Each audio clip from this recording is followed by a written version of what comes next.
The espadrille, right? Yes. Okay. It is a shoe style that originated around the 13th century. Really? With its origins in Occitania and Catalonia. So Spain. Yeah, near the Pyrenees. Okay. But northern. Yeah. Spanish-French border. Okay. So if he summered in the south of France, that's where he's getting that. Right. It migrated. It was used or worn as a result of people who were workers, basically. Sure. Because it's like a natural bottom, right? Like a jute or something, a jute or a hemp base that's just woven. It's actually, so they said that the original 13th century production process was highly complex, requiring many craftsmen to create the treads. Sure. Another artisan known as an alpagatero to create the rope soles, and finally a seamstress to sew the fabric upper and band. Interesting. I like it. So, espadrilles. Go buy you some. It's almost spring. Yeah. Mizner moved into the tower of the Everglades Club. I don't know whether or not he wore espadrilles. Given that he was friends with Paris and that he was his architect, he may have. I mean, when in Florida, right? I'm also guessing that Mizner's proximity to potential clients, so all these people that are coming to the Everglades Club, being near these wealthy Palm Beach or seasonal people, probably worked in his favor. So when Mizner wasn't busy remodeling or constructing more buildings at the Everglades Club, he was working on new residential commissions from visitors to Palm Beach. I was looking at his list. It was like Drexels and... Oh, geez. Phipps. Anybody who was anyone down there. Pretty much. And it's really sad because it seems like a lot of the houses have been demolished.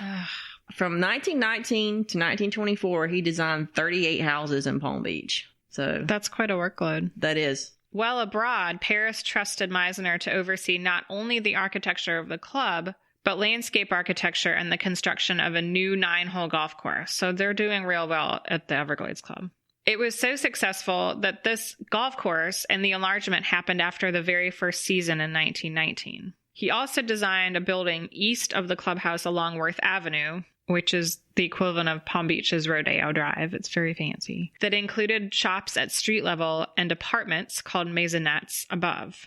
The Worth Avenue facade looks like several Mediterranean-style buildings that have morphed into one, complete with barrel tile roof, iron balconies, wood brackets, and casement windows. In the background is the tower, and a variety of windows at different heights pierce the stucco facade. It almost gives the idea that several structures are cascading down a hill near the Mediterranean, although the site, in typical Florida fashion, is of course dead flat. The various wings of the club enclose a beautiful patio called the Court of Oranges, which has cloisters on all sides.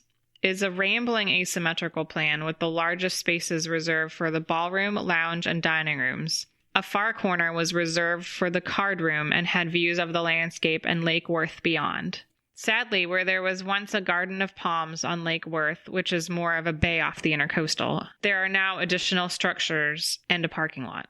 To create the right aesthetic for all the buildings, Mizner bought Singer's pottery and began creating handmade barrel tiles, shipping in white and dark Georgia clay to create the variations in shade of each tile. Starting with 3 kilns, the demand was so high thanks to Mizner's large workload that the pottery ultimately included 7 kilns.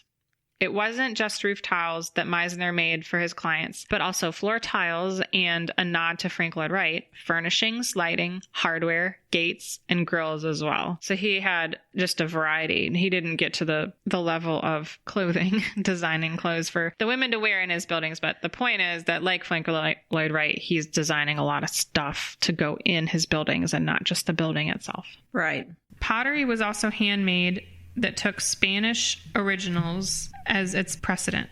So he was big on not creating cheap knockoffs, but new elements that looked like they had been aged or actually shipped from the source. The chairs made in one of his factories included the charming monikers Papa and Mama Mizner chairs according to their size. His reproductions were respected quality and ability to stand up to the Florida climate, and also because real period antiques of the style were scarce. What was known as Mizner Industries also developed a clever composite material in order to reproduce detailed ceilings, doors, and panels. The material was called woodite and is reminiscent of the substance used to create the intricate detail on historic mantels. Woodite is composed of wood shavings, plaster of Paris, and fibrous material. It was durable and could be treated like wood. So you could saw it, paint it, whatever. Yet another element Mizner had mass-produced was stone. He was so busy that he established a plant for making cast stone. From a distance, you couldn't tell the various architectural detailing wasn't real carved stone. Mizner constantly experimented with additives and different base ingredients and was able to trick an observer into thinking what they were looking at was imported from Spain or Italy. The last thing Mizner did as far as obtaining building materials that met his aesthetic, he leased a quarry in the Keys near Isla Morada to add coquina stone to his list of materials to include in design and landscapes. So coquina stone, unlike tabby, is something that you quarry. Tabby is produced, coquina is quarried. We've had this conversation. Yeah, we have. Just a reminder. Mizner Industries suffered economically not only from its impressive expansion and inclusion of so many industries, but the expensive equipment purchased to handle the stone at the quarry and the cast stone plant in West Palm Beach. The company went into receivership in 1931, and at the time of Mizner's death in 1933, a sheriff's auction sold the bankrupt company. So, bust and boom of Florida, right? Boom and bust. Another aspect of Mizner's career that I only kind of touched on the Palm Beach years and the Everglades Club, but he drew up plans for and partly established Boca Raton, Florida, which is between Fort Lauderdale. It's north of Fort Lauderdale, south of West Palm. And it would have been a planned community. There is a Lake Boca. There is a Boca Resort. Some of his buildings were realized, but because of the Florida real estate bust in 26-27, followed of course by the Depression and then a hurricane in 1935, his dreams of the town of Boca were not realized, but there still are standing some of Mizner's creations. It just didn't kind of happen the way that he wanted it to.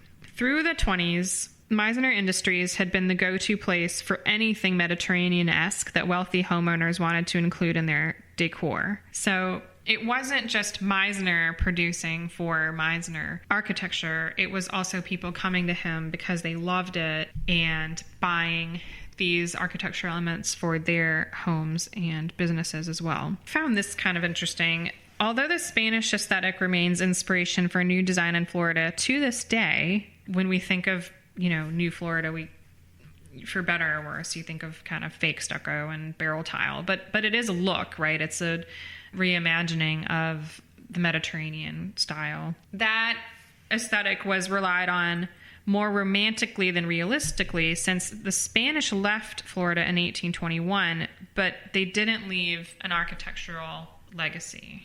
1821 in the general scheme of Florida, right, is still early. St. Augustine, I think, was founded in the 1500s, but you're not building with lasting materials for the most part. Okay. So while St. Augustine is a very old place, you don't have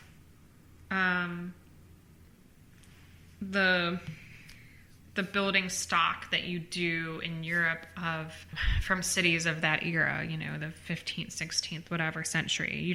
There's just kind of nothing left. So the Everglades Club was the first major building in South Florida in the Spanish style. If we remember the Ponce Hotel in St. Augustine, and other grand hotels sort of gathered on that inspirational style from Europe, from the Mediterranean, but it was it was later that those were built in the late 1800s. And it's just interesting that, they could have kind of chosen any style to create Florida, and that's what they decided on. It's inspired the buildings of subsequent decades up until the present, and it's impossible to imagine South Florida without its tiled roofs and light stucco facades, as it is hard trying to imagine the South without columned plantation-like houses these days. Right.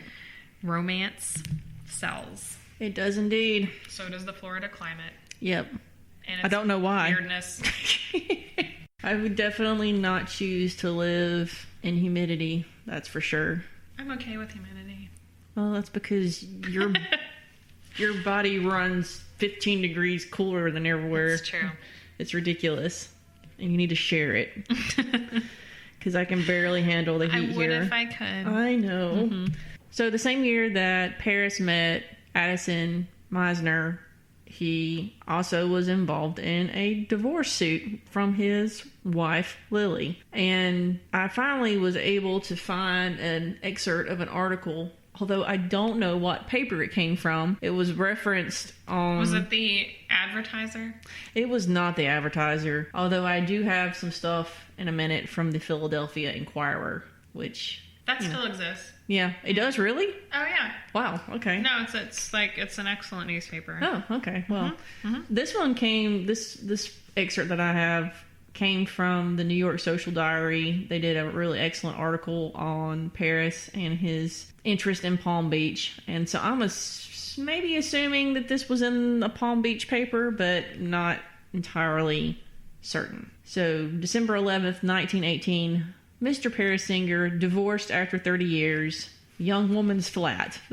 Young woman's flat. Flat, as in like what? apartment. Okay. Yeah, that was just it. It was like it was supposed to tantalize you or something. It's like, okay, a man gets divorced and it's referencing a young woman's flat. So I guess that means that there was a young woman involved. I mean, we're supposed to figure that out from that, apparently. Mrs. Cecilia Henrietta Augusta Singer yesterday asked Mr. Justice Coleridge for a decree dissolving her marriage with Mr. Paris Eugene Singer because of desertion and misconduct. The marriage, said Mrs. Singer, was on October 24th, 1887 at Hobart, Tasmania. On coming to England, they settled at Oldway House, Paynton, Devonshire. Later, they lived in Kensington Court and in Sloane Street. They had 5 children. In 1910, her husband left her, and she had never lived with him since. Wait, so it took her 8 years to separate, to bring charges? Well, as she says... At that time, Mrs. Singer said, she had reason to believe that he had formed an affection for a young woman, and she... this is in the interim when he was with Isadora. Right. Okay. Yeah. And she presented a petition for restitution of conjugal rights. Okay. But she did not proceed with it. She thought it better for the sake of the children not to divorce him. Later, she learned that he had got over the infatuation. In 1914, he told her that he had formed a deep affection for a Miss Bates, and that he was living with her. Who's that? Well, we're getting ready to find out. Oh, gosh.